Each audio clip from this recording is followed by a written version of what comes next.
ವೀಕ್ಷಕರೇ, ಮೊನ್ನೆ ನಾವು ಕೋಲ್ಕತ್ತಾದ ಸ್ಕೆಲೆಟನ್ ಕೇಸ್ ಬಗ್ಗೆ ಚರ್ಚೆ ಮಾಡ್ತಾ ಇದ್ವಿ. ಈ ಒಂದು ಕೇಸಿನ ಮೊದಲ ಭಾಗವನ್ನ ಈಗಾಗಲೇ ಇದೇ ವಾಹಿನಿಯಲ್ಲಿ ಅಪ್ಲೋಡ್ ಮಾಡಲಾಗಿದೆ. ಅದನ್ನು ನೀವು ಯಾರಾದ್ರೂ ನೋಡದೇ ಇದ್ರೆ ಮೊದಲು ಅದನ್ನ ಪೂರ್ತಿ ನೋಡಿ ನಂತರ ಎರಡನೇ ಭಾಗದ ವಿಡಿಯೋವನ್ನ ನೋಡಬೇಕು ಅಂತ ವಿನಂತಿ. ಅದರ ವಿಡಿಯೋ ಲಿಂಕ್ ಡಿಸ್ಕ್ರಿಪ್ಷನ್ ಬಾಕ್ಸ್ ಅಲ್ಲಿ ಇದೆ, ಅಥವಾ ನೀವು ನಮ್ಮ ಚಾನೆಲ್ ನ ವಿಡಿಯೋ ಸೆಕ್ಷನ್ ಅಲ್ಲಿ ಕೂಡ ಹೋಗಿ ಅದನ್ನ ನೋಡಬಹುದು. ವೀಕ್ಷಕರೇ, ಇದರ ಮೊದಲ ಭಾಗದಲ್ಲಿ ಹೇಳಿದಂತೆ ಅವ್ರಿಗೆ ಕೋಲ್ಕತ್ತಾದಲ್ಲಿ ಒಂದು ಮನೆ ಇತ್ತು. ಅದು ಅವರ ತಾತನ್ಗೆ ಬ್ರಿಟಿಷ್ ಸರ್ಕಾರ ಕೊಟ್ಟಂತ ಬಂಗಲೆ. ಅವರ ತಾತ ನಿಧನರಾದ ನಂತರ ಆ ಒಂದು ಮನೆಗೆ ಅರವಿಂದ್ರವರ ಇಡೀ ಪರಿವಾರ ಬೆಂಗಳೂರಿಂದ ಸ್ಥಳಾಂತರ ಆಗುತ್ತೆ. ಅವರು ಈ ಹೊಸ ಮನೆಗೆ ಬಂದ ಮೇಲೆ ಇದ್ದಂತ ಸಮಸ್ಯೆಗಳ ಜೊತೆ ಹೊಸ ಸಮಸ್ಯೆಗಳು ಕೂಡ ಹುಟ್ಕೊಳ್ಳೋದಕ್ಕೆ ಶುರುವಾಗಿದ್ವು. ಇಲ್ಲಿ ಬಂದ ನಂತರ ಇನ್ನೂ ಒಂದು ವಿಲಕ್ಷಣ ಬೆಳವಣಿಗೆ ಆಗುತ್ತೆ. ಅದೇನು ಅಂದ್ರೆ, ಅಷ್ಟು ವರ್ಷಗಳ ಕಾಲ ಪಾರ್ಥೋ ಡೇ ತನ್ನ ಸ್ವಂತ ಅಕ್ಕನ ಜೊತೆಗೆ ಒಡನಾಟದಿಂದ ಜೀವನವನ್ನ ಮಾಡ್ಕೊಂಡಿದ್ದ. ಆದ್ರೆ ಇಲ್ಲಿಗೆ ಬಂದ್ಮೇಲೆ ಅವನ ಸ್ವಂತ ಅಕ್ಕ ಮತ್ತು ತಾಯಿ ಅವನಿಂದ ದೂರ ಆಗ್ಬೇಕಾಗುತ್ತೆ. ಹೌದು, ಇದಕ್ಕೆ ಕಾರಣ ಏನು ಅಂದ್ರೆ, ಈ ಒಂದು ಮನೆಗೆ ಬಂದ ನಂತರ ಇವರ ತಂದೆ ತಾಯಿ ನಡುವೆ ಯಾವುದೋ ಕಾರಣಕ್ಕಾಗಿ ಮನಸ್ತಾಪ ಉಂಟಾಗಿ ಅವರು ಡಿವೋರ್ಸ್ ಮೊರೆಯನ್ನ ಹೋಗಿದ್ರು. ಕೋರ್ಟ್ ನಲ್ಲಿ ಇವರ ವಿಚ್ಛೇದನದ ಅರ್ಜಿ ಅಂಗೀಕಾರವಾಗಿ ಮಗಳು ತಾಯಿ ಜೊತೆ ಹಾಗೂ ಮಗ ತಂದೆ ಜೊತೆ ಇರಬೇಕು ಅಂತ ತೀರ್ಪು ಹೊರಬೀಳುತ್ತೆ. ಆಗಿನಿಂದ ಪಾರ್ಥೋ ತನ್ನ ತಂದೆ ಜೊತೆ ಹಾಗೂ ಇವನ ಅಕ್ಕ ದೇಜಾನಿ ತನ್ನ ತಾಯಿ ಆರ್ತಿ ಜೊತೆ ಇರ್ಬೇಕಾಗಿ ಬರುತ್ತೆ. ಹೀಗಿರುವಾಗ ಆ ಮನೆಯಲ್ಲಿ ಮುಂದೆ ಏನೇನ್ ನಡೀತು, ಆ ಇಡೀ ಮನೆ ಯಾಕೆ ಭೂತ ಬಂಗಲೆ ರೀತಿ ಬದಲಾಯಿತು, ಆ ಒಂದು ಮನೆಯಲ್ಲಿ ಕಾಣಸಿಕ್ಕಂತ ಅಸ್ಥಿ ಪಂಜರ ಯಾರದ್ದು, ಹಾಗೂ ಅದ್ರ ಪಕ್ಕದಲ್ಲಿ ನಾಯಿಗಳ ಮೂಳೆಗಳು ಇರೋದಕ್ಕೆ ಕಾರಣ ಏನು, ಹಾಗೂ ಎಲ್ಲಕ್ಕಿಂತ ಮುಖ್ಯವಾಗಿ ಇದರ ಮೊದಲನೇ ಭಾಗದ ಎಪಿಸೋಡ್ ನಲ್ಲಿ ನಾವು ಹೇಳಿದಂತೆ ರಾಬರ್ಟ್ಸನ್ ಏರಿಯಾದ ಆ ಮನೆ ಒಳಗೆ ಬಂದಿದಂತ ಪೊಲೀಸರಿಗೆ ಇದರ ಒಂದು ರೂಮಿನ ಗೋಡೆ ಕಡೆ ಮುಖ ಮಾಡಿ ವಿಚಿತ್ರವಾಗಿ ನಿಂತಿದಂತ ಆ ಸೈಕೋ ಮನುಷ್ಯ ಯಾರು, ಅವನ ಕತೆ ಏನು, ಈ ಇಡೀ ಪ್ರಕರಣದಲ್ಲಿ ಕೊನೆಯಲ್ಲಿ ಏನಾಯಿತು ಎಂಬ ಮುಂತಾದ ರೋಚಕ ಸಂಗತಿಗಳ ಬಗ್ಗೆ ಇವತ್ತಿನ ಈ ಒಂದು ವಿಡಿಯೋದಲ್ಲಿ ವಿವರವಾಗಿ ತಿಳಿತಾ ಹೋಗೋಣ. ಬನ್ನಿ ವೀಕ್ಷಕರೇ, ಈ ಪಾರ್ಥೋ ತನ್ನ ಹಿರಿ ಸೋದರಿಯನ್ನ ತುಂಬಾ ಹಚ್ಕೊಂಡಿದ್ದ. ಅಷ್ಟು ವರ್ಷಗಳ ಕಾಲ ಅವಳ ಜೊತೆಗೆ ಅತ್ಯಂತ ಆತ್ಮೀಯ ಒಡನಾಟದಿಂದ ಇದ್ದಂತ ಅವನಿಗೆ ಇದೀಗ ಕೋರ್ಟ್ ಆದೇಶದಿಂದ ಅವಳನ್ನ ಬಿಟ್ಟಿರೋದಕ್ಕೆ ತುಂಬಾ ಕಷ್ಟ ಆಯಿತು. ಅವರಿಬ್ರು ಕೂಡ ಒಂದೇ ಸ್ಕೂಲಲ್ಲಿ ವ್ಯಾಸಂಗವನ್ನ ಮಾಡ್ತಿದ್ರು. ಮುಂದೆ ಇವರ ಕಾಲೇಜು ವ್ಯಾಸಂಗ ಮುಗಿದು ಹೆಚ್ಚಿನ ವಿದ್ಯಾಭ್ಯಾಸಕ್ಕಾಗಿ ಈ ದೇಜಾನಿ ಲಂಡನ್ನ ಬ್ರಿಟನ್ ಕಾಲೇಜಲ್ಲಿ ಜಾಯ್ನ್ ಆಗ್ತಾಳೆ.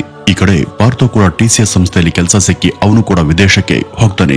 ಹೀಗಿರುವಾಗ 2000 ಇಸ್ವಿಯಲ್ಲಿ ಇವರಿಬ್ಬರ ತಾಯಿಯಾದಂತ ಆರ್ತಿಗೆ ಕ್ಯಾನ್ಸರ್ ಇರುವಂತ ವಿಷಯ ಖಚಿತ ಆಗುತ್ತೆ. ಹಾಗೂ ಅದಕ್ಕೆ ಸೂಕ್ತ ಚಿಕಿತ್ಸೆ ಸಿಗದೆ 2005ರಲ್ಲಿ ಅವರು ತೀರ್ಕೊಳ್ತಾರೆ.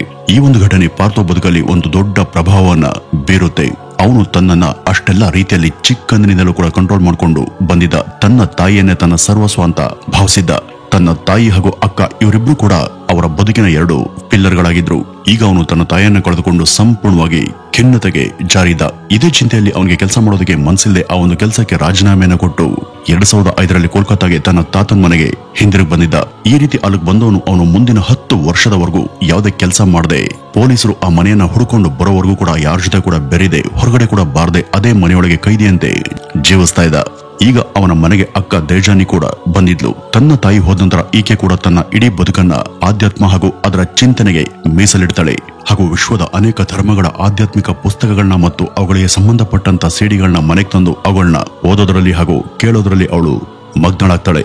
ವಿಶೇಷವಾಗಿ ಈಕೆ ಕ್ರಿಶ್ಚಿಯನ್ನ ಬರಹಗಾರ್ತಿ ಹಾಗೂ ಆಧ್ಯಾತ್ಮಿಕ ಭಾಷಣಗಾರ್ತಿಯಾದಂತ ಜೋಯಿಸ್ ಮೇಯರ್ ಭಾಷಣಗಳನ್ನ ಆಡಿಯೋ ಮೂಲಕ ಕೇಳ್ತಿದ್ಲು. ವೀಕ್ಷಕರೇ, ಒಂದ್ ಟೈಮಲ್ಲಿ ಭೂಮಿಯಲ್ಲಿ ಹೂಡಿಕೆ ಮಾಡಿದ್ರೆ ಮಾತ್ರ ಲಾಭ ಸಿಗುತ್ತೆ ಅಂತ ನಂಬ್ತಾ ಇದ್ವಿ. ಆದ್ರೆ ಈಗ ಪರಿಸ್ಥಿತಿ ಬದಲಾಗಿದೆ. ಈಗ ಉತ್ತಮ ಕಂಪನಿಗಳ ಷೇರುಗಳಲ್ಲಿ ಹೂಡಿಕೆಯನ್ನ ಮಾಡಿದ್ರೆ ನಿಮ್ಗೆ ಸಾಕಷ್ಟು ಲಾಭ ಸಿಗುತ್ತೆ. ಉದಾಹರಣೆಗೆ, ನೀವು 5 ವರ್ಷಗಳ ಹಿಂದೆ ಟಾಟಾ ಮೋಟಾರ್ಸ್ ನಲ್ಲಿ 1 ಲಕ್ಷ ರೂಪಾಯಿ ಹೂಡಿಕೆಯನ್ನ ಮಾಡಿದಿದ್ರೆ ಇವತ್ತಿಗೆ ಅದು 7 ಲಕ್ಷ ರೂಪಾಯಿ ಆಗ್ತಾ ಇತ್ತು. ಅಂದ್ರೆ ಸುಮಾರು 700% ರಿಟರ್ನ್ ಸಿಗ್ತಾ ಇತ್ತು. ಇಂಥ ಲಾಭಗಳು ಚಿನ್ನ, ಫಿಕ್ಸ್ಡ್ ಡೆಪಾಸಿಟ್ ಅಥವಾ ರಿಯಲ್ ಎಸ್ಟೇಟ್ ನಲ್ಲಿ ಸಾಧ್ಯ ಇಲ್ಲ. ನೀವು ಷೇರು ಮಾರುಕಟ್ಟೆಯಲ್ಲಿ ಸರಿಯಾದ ತಿಳುವಳಿಕೆಯನ್ನು ಹೊಂದಿದ್ರೆ ಉತ್ತಮ ಲಾಭವನ್ನ ಗಳಿಸಬಹುದು. ವೀಕ್ಷಕರೇ, ನೀವು ಕೂಡ ಹೂಡಿಕೆ ಮಾಡಿ ಲಾಭವನ್ನು ಗಳಿಸೋದಕ್ಕೆ ಇಚ್ಛಿಸ್ತಾ ಇದ್ರೆ ಡಿಸ್ಕ್ರಿಪ್ಷನ್ ಬಾಕ್ಸ್ ಅಲ್ಲಿ ಕೊಟ್ಟಿರುವಂತಹ ಲಿಂಕ್ ಮೇಲೆ ಕ್ಲಿಕ್ ಮಾಡಿ ಏಂಜಲ್ ಒನ್ ನಲ್ಲಿ ಉಚಿತ ಡಿಮ್ಯಾಟ್ ಖಾತೆಯನ್ನ ತೆರೆಯಿರಿ.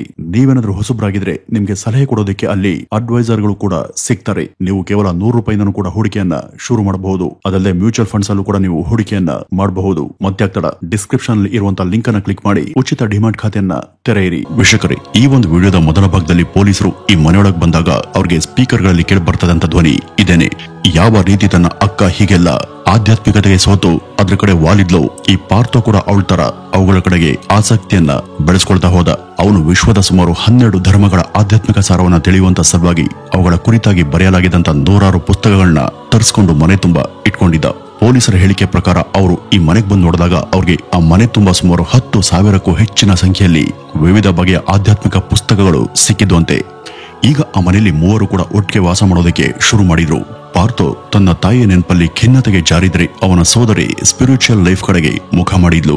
ಇನ್ನು ಇವರಿಬ್ಬರ ತಂದೆ ಅರವಿಂದ್ಗೆ ಸಾಕಷ್ಟು ವಿಷಯಗಳಲ್ಲಿ ಒಂದಷ್ಟು ಮೂಢನಂಬಿಕೆಗಳು ಇದ್ವು. ಈ ರೀತಿ ಈ ಮೂವರಲ್ಲೂ ಕೂಡ ಸಾಕಷ್ಟು ಸಮಸ್ಯೆಗಳು ಇದ್ದಿದ್ದರಿಂದ ಇವರ್ಯಾರು ಕೂಡ ಸಂತೋಷವಾಗಿ ಇರಲಿಲ್ಲ. ಇವರು ಹೊರ ಜಗತ್ತಿನ ಜನರ ಜೊತೆ ಬೆರೀತಾ ಇರಲಿಲ್ಲ. ಅದಲ್ಲದೆ ಇವರು ಪರಸ್ಪರ ಯಾವುದೇ ಮಾತುಕತೆಯನ್ನು ಕೂಡ ಆಡ್ತಾ ಇರಲಿಲ್ಲ. ಏನಾದ್ರೂ ಮಾತಾಡಬೇಕು ಅಂದ್ರೆ ಒಂದು ಪೇಪರ್ ಚೀಟಿ ತಗೊಂಡು ಅದರಲ್ಲಿ ಅವ್ರಿಗೆ ಅನ್ಸಿದ್ದನ್ನ ಅಥವಾ ಅವರು ಇನ್ನೊಬ್ಬರಿಗೆ ಹೇಳಬೇಕಾದಂತ ವಿಷಯವನ್ನ ಕೈ ಬರಹ ಮೂಲಕ ಬರೆದು ಗೋಡೆಗಳಿಗೆ ಹಾಗೂ ಎಲ್ಲಂದರಲ್ಲಿ ಅಂಟಿಸೋದಕ್ಕೆ ಶುರು ಮಾಡ್ತಾರೆ. ಇವ್ರ್ಯಾರು ಕೂಡ ಮನೆ ಬಿಟ್ಟು ಹೊರಗಡೆ ಹೋಗೋದೇ ಇಲ್ಲ. ಹೊರಗಿನ ಜನ ಕೂಡ ಇವ್ರ ಹತ್ರ ಮಾತಾಡ್ತಾ ಇರ್ಲಿಲ್ಲ. ಆದ್ರೆ ಅವ್ರ ಜೊತೆ ದಿನ ಕೂಡ ಸಂಪರ್ಕದಲ್ಲಿ ಇರ್ತಾ ಇದ್ದಂತ ಏಕೈಕ ವ್ಯಕ್ತಿ ಅಂದ್ರೆ ಆ ಕಟ್ಟಡದ ವಾಚ್ಮನ್ ಒಬ್ನೇ. ಅವನು ದಿನಕ್ಕೆ 3 ಸಲ ಊಟವನ್ನು ಕೊಡೋದಕ್ಕೆ ಇವ್ರ ಮನೆಗೆ ಆಗಾಗ ಬರ್ತಿದ್ದ. ಅವನು ತಾನು ತರ್ತಾ ಇದ್ದಂತ ಊಟವನ್ನ ಆ ಮನೆಯ ಬಾಗಿಲು ಬಳಿ ಇಟ್ಟು ಹೋಗ್ತಿದ್ದ. ಆ ಮೂವರು ಅದ್ಯಾವಾಗ ಮನೆ ಬಾಗಿಲನ್ನು ತೆಗೆದು ಆ ಊಟವನ್ನ ಒಳಗಡೆ ತಗೊಂಡು ಹೋಗ್ತಾ ಇದ್ರು ಅನ್ನೋದು ಕೂಡ ಆತನ್ಗೆ ಗೊತ್ತಾಗ್ತಿರ್ಲಿಲ್ಲ. ಹೀಗಿರುವಾಗ ಆ ಮನೇಲಿ ಒಂದು ಘಟನೆ ನಡೆಯುತ್ತೆ. ಇವ್ರ ಮನೇಲಿ 2 ಲ್ಯಾಬ್ರಡಾರ್ ತಳಿಯ ನಾಯಿಗಳು ಇದ್ವು. ಅದರಲ್ಲಿ ಒಂದು ನಾಯಿ ಕಾರಣಾಂತರಗಳಿಂದ ಸತ್ತು ಹೋಗುತ್ತೆ. ಅದು ಕಣ್ಮರೆಯಾದಂತ ಮುಂದಿನ 1 ತಿಂಗಳಲ್ಲಿ ಇನ್ನೂ ಒಂದು ನಾಯಿ ಕೂಡ ಸತ್ತು ಹೋಗುತ್ತೆ.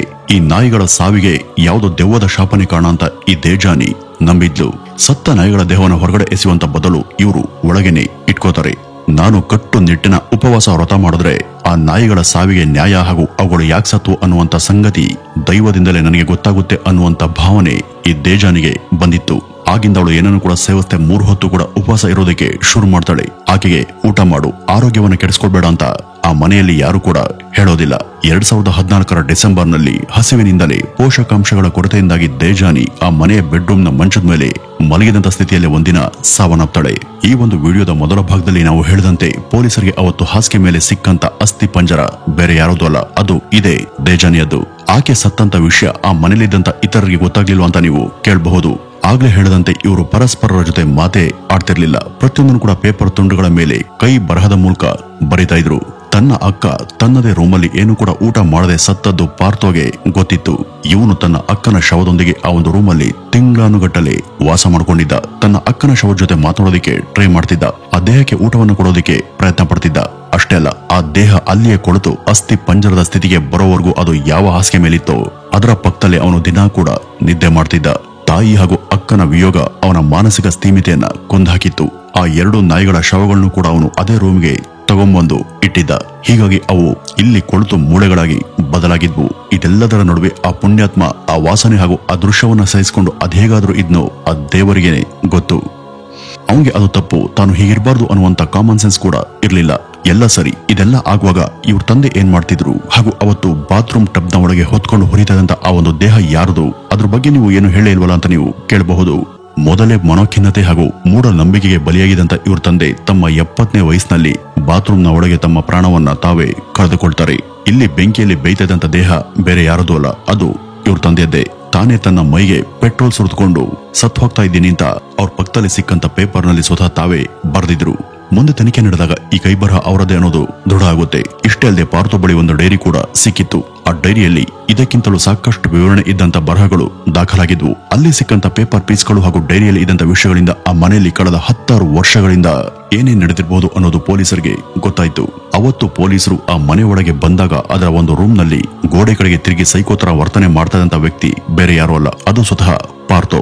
ಇವನನ್ನ ಅರೆಸ್ಟ್ ಮಾಡದಂತ ಪೊಲೀಸರಿಗೆ ಮನೆಯಲ್ಲಿದ್ದವರನ್ನ ಇವನೇ ಕೊಲೆ ಮಾಡಿ ಈ ರೀತಿ ಕತೆ ಕಟ್ತಾ ಇದ್ದಾನ ಅನ್ನುವಂತ ಅನುಮಾನ ಕೂಡ ಬಂದಿತ್ತು. ಆದ್ರೆ ಅಲ್ಲಿ ಸಿಕ್ಕಂತ ಶವಗಳನ್ನ ಪರೀಕ್ಷೆಗೆ ಗುರಿ ಮಾಡಿದಾಗ ಸತ್ತವರ ಮೈ ಮೇಲೆ ಯಾವುದೇ ಗಾಯ ಅಥವಾ ಹಲ್ಲೆಯ ಗುರುತು ಸಿಗ್ಲಿಲ್ಲ. ಹೀಗಾಗಿ ಈ ಮನೆಯಲ್ಲಿ ಯಾವುದೇ ಕೊಲೆ ನಡೆದಿಲ್ಲ ಅನ್ನುವಂತ ತೀರ್ಮಾನಕ್ಕೆ ಪೊಲೀಸರು ಬರ್ತಾರೆ. ಹಾಗೂ ಅಲ್ಲಿ ಸಿಕ್ಕಂತ ಕೈ ಬರಹಗಳು ಮತ್ತು ಡೈರಿಯಲ್ಲಿ ದಾಖಲಾಗಿರುವಂತ ವಿಷಯಗಳೆಲ್ಲ ಸತ್ಯ ಅಂತ ಅವರು ಖಚಿತ ಮಾಡ್ಕೊಳ್ತಾರೆ.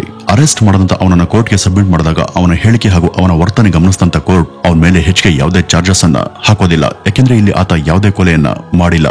ಮನೆಯಲ್ಲಿ ಆದಂತ ಸಾವುಗಳ ಬಗ್ಗೆ ಆತ ಹೊರ ಜಗತ್ಗೆ ತಿಳಿಸಿಲ್ಲ ಅಷ್ಟೇ. ಹಾಗೂ ಅವನು ಅದೇ ಮನೆಯೊಳಗೆ ಆ ಶವಗಳ ಜೊತೆ ಅತ್ಯಂತ ಸಹಜವಾಗಿಯೇ ಜೀವನ ಮಾಡ್ಕೊಂಡಿದ್ದ. ಇದೆಲ್ಲವನ್ನು ನೋಡಿ ಅವನು ಮಾನಸಿಕವಾಗಿ ಸರಿಯಿಲ್ಲ ಅಂತ ತೀರ್ಮಾನ ಮಾಡಿ ಮೊದಲು ಅವನಿಗೆ ಸೂಕ್ತ ಮಾನಸಿಕ ಚಿಕಿತ್ಸೆ ಕೊಡೋದಕ್ಕೆ ಕೋರ್ಟ್ ಅದರಂತೆಯೇ ಕೋಲ್ಕತ್ತಾದ ಒಂದು ಪ್ರತಿಷ್ಠಿತ ಮಾನಸಿಕ ಆಸ್ಪತ್ರೆಗೆ ಅವನನ್ನ ಸೇರಿಸ್ತಾರೆ. ಅಲ್ಲಿ ಸರಿಯಾದ ಚಿಕಿತ್ಸೆ ಪಡಿತಾ ಹೋದಂತ ಪಾರ್ಥೋ ದಿನೇ ದಿನೇ ರಿಕವರಿ ಆದ್ರು. ಅಲ್ಲಿಂದ ಅವರು ಹೊರಗಡೆ ಬಂದ ನಂತರ ಸಾಕಷ್ಟು ಬದಲಾಗಿದ್ರು. ಈ ಮಧ್ಯೆ ಒಂದ್ಸಲ ಮಾಧ್ಯಮದವರು ಅವರನ್ನ ಭೇಟಿಯಾಗಿ ಅವರ ಅಪರೂಪದ ಸಂದರ್ಶನ ಪಡೆದಾಗ ಅಲ್ಲಿ ಪಾರ್ಥೋ ಹೇಳಿದೆಷ್ಟು, ನೋಡಿ, ನಾನೊಬ್ಬ ಮಾನಸಿಕ ವಿಕಲಾಂಗ, ನಾನು ಯಾವುದೇ ತಪ್ಪನ್ನ ಮಾಡಿಲ್ಲ.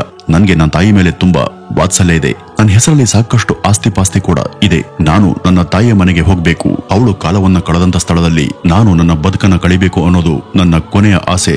ದಯವಿಟ್ಟು ಇದಕ್ಕೆ ಅವಕಾಶ ಮಾಡಿಕೊಡಿ ಅಂತ ಆತ ಮಾಧ್ಯಮದ ಮುಂದೆ ತನ್ನ ಮುಗ್ಧ ವಿನಂತಿಯನ್ನ ಮಾಡ್ಕೊಂಡಿದ್ದ.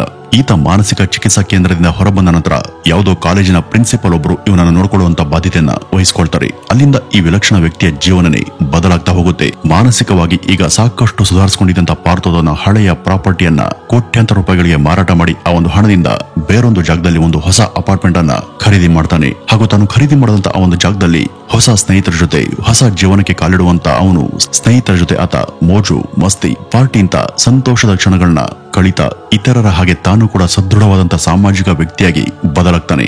ಹಾಗಾದ್ರೆ ಇವನ್ ಬದುಕು ಮುಂದೆ ಯಾವುದೇ ಸಮಸ್ಯೆ ಇಲ್ಲದೆ ಮುಂದುವರಿಯುತ್ತಾ ಅಲ್ಲಿ ಯಾವುದೇ ಪ್ರಾಬ್ಲಮ್ ಬರಲಿಲ್ವಾ ಅಂತ ನೀವು ಕೇಳಬಹುದು.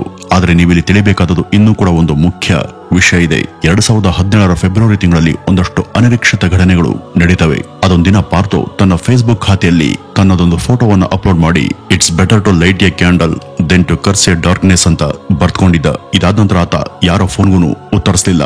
ಇದ್ರ ಜೊತೆ ಆತನ ಮನೆ ಡೋರ್ ಕೂಡ ಭದ್ರವಾಗಿ ಲಾಕ್ ಆಗಿತ್ತು. ದಿನಗಳೇ ಕಳೆದ್ರೂ ಕೂಡ ಅದರ ಬಾಗಿಲು ತೆರೆದೇ ಇದ್ದಾಗ ಅಲ್ಲೇ ಇದ್ದಂತ ಚರ್ಚ್ ಒಂದರ ಫಾದರ್ ಒಬ್ರು ಆ ಬಗ್ಗೆ ಪೊಲೀಸರಿಗೆ ಸುದ್ದಿಯನ್ನ ಮುಟ್ಟಿಸ್ತಾರೆ.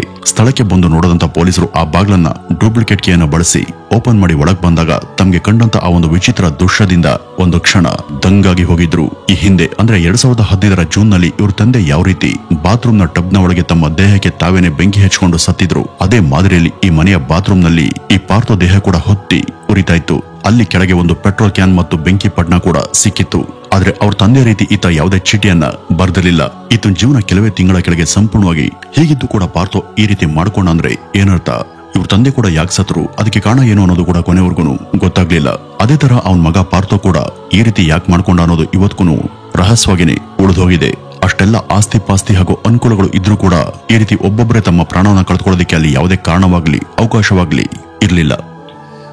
ವೀಕ್ಷಕರೇ, ಈ ಒಂದು ಕೇಸನ್ನ ಸ್ಟಡಿ ಮಾಡದಂತ ನಮ್ಗೆ ಅನ್ಸಿದ್ದು ಏನಪ್ಪಾ ಅಂದ್ರೆ ಇವರ ಹೆಸರಲ್ಲಿ ಇದ್ದಂತ ಸಮಸ್ತ ಆಸ್ತಿಯನ್ನ ಹೊಡೆಯೋದಕ್ಕೆ ಇವರಿಗೆ ಪರಿಚಯ ಇದ್ದಂತ ಯಾರೋ ಒಬ್ರು ಇವರನ್ನೇ ಈ ರೀತಿ ಪ್ಲಾನ್ ಮಾಡಿ ಕೊಂದು ಹಾಕಿದ್ದಾರೆ ಅನ್ನೋದು. ಇವ್ರ ತಂದೆ ಯಾವ ರೀತಿ ಸತ್ರೋ ಅದೇ ರೀತಿ ಇವ್ರ ಮಗ ಕೂಡ ಸಾಯುವಂತೆ ಮಾಡಿದ್ದಾರೆ. ಏಕೆಂದ್ರೆ ಈ ರೀತಿ ಮಾಡಿದ್ರೆ ನಮ್ಮ ಮೇಲೆ ಯಾರಿಗೂ ಅನುಮಾನ ಬರೋದಿಲ್ಲ ಅನ್ನೋದು ಅವರ ಪ್ಲಾನ್ ಇರಬಹುದು. ಅಥವಾ ತಾವು ಕಳ್ಕೊಂಡವ್ರ ಬಗ್ಗೆ ಇವ್ರಿಗಿದ್ದಂತ ಅತಿಯಾದ ಪ್ರೀತಿ ಹಾಗೂ ಆತ್ಮೀಯತೆಗಳು ಅವರನ್ನ ತುಂಬಾ ಮಿಸ್ ಮಾಡ್ಕೊಳ್ಳೋದಕ್ಕೆ ಪ್ರಚೋದನೆ ಮಾಡಿರಬಹುದು. ಹೀಗಾಗಿ ಅವರಿಲ್ಲದೆ ಒಂಟಿಯಾಗಿ ಜೀವಿಸೋದಕ್ಕೆ ಇಷ್ಟಪಡದಂತ ಅವರು ತಮ್ಮ ಪರಿವಾರದವರು ಹೋದಂತ ಕಡೆನೆ ತಾವು ಕೂಡ ಹೋಗೋದಕ್ಕೆ ನಿರ್ಧಾರವನ್ನ ಮಾಡಿರಬಹುದು.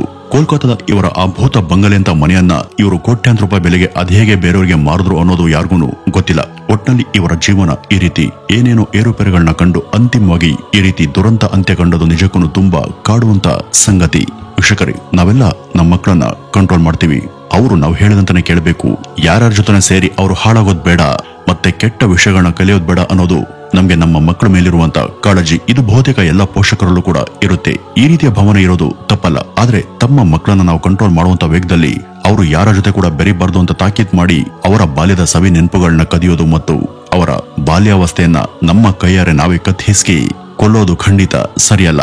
ನಾವು ನಮ್ಮ ಮಕ್ಕಳ ಬಾಲ್ಯದ ಸುಂದರ ಜೀವನಕ್ಕೆ ಬೇಕಾದಂತ ಎಲ್ಲ ಅಗತ್ಯ ಸುಖ ಸಂತೋಷಗಳನ್ನ ಬಲವಂತವಾಗಿ ಕಿತ್ಕೊಂಡಾಗ ಅದರಿಂದ ಈ ಮಕ್ಕಳು ಯಾವ ರೀತಿ ಮುಂದೆ ವಿಲಕ್ಷಣವಾಗಿ ಬೆಳಿಬೇಕಾಗುತ್ತೆ ಅನ್ನೋದಕ್ಕೆ ಪ್ರಸ್ತುತ ಈ ಒಂದು ಪರಿವಾರದಲ್ಲಿ ಬರುವಂತ ಪಾರ್ಥೋ ಹಾಗೂ ಈ ದೇಜಾನಿ ಜೀವನವೇ ಒಂದು ಜ್ವಲಂತ ಸಾಕ್ಷಿ.